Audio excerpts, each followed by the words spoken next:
আসসালামু আলাইকুম রহমতুল্লাহ। সম্মানিত ভিউয়ার্স, দেখতে পাচ্ছেন এটা হচ্ছে আমাদের জামিয়া আরাবিয়া আশরাফুল উলুম বালিয়া মাদ্রাসা। ভিডিওটা করা হচ্ছে 24 সালে যে দেশ স্বাধীন হয়েছে তার পরবর্তী সময়ে দেশ স্বাধীনের পাশাপাশি আমাদের বালিয়া মাদ্রাসাও আলহামদুলিল্লাহ সব রকমের সকল বাধা বিপত্তি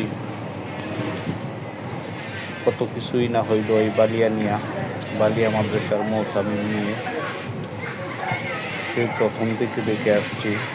আপনারা সকলেই জানেন পরিস্থিতি কীভাবে উনি মোহতামিম হয়েছিলেন, আবার কীভাবে চলে গেলেন। আসলে আল্লাহ এইভাবেই চাইতেছেন। আসলে আলেমদের সম্মান এভাবেই আল্লাহ তাআলা রক্ষা করেন। তা না হলে হুজুর যদি এই সময়ে থাকতেন না জানি কি হইতো।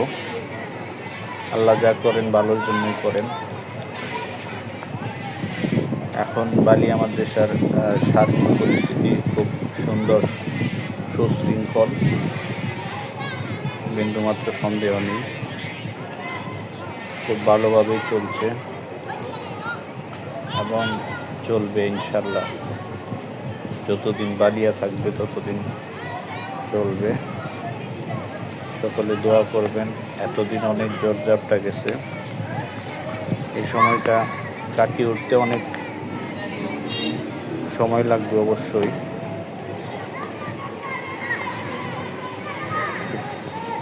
সকলে দোয়া করবেন যাতে খুব দ্রুত এই সময়টা শেষ হয়ে আবার সেই বালিয়ার ঐতিহ্য ফিরে পায়। সকলে দোয়া করবেন।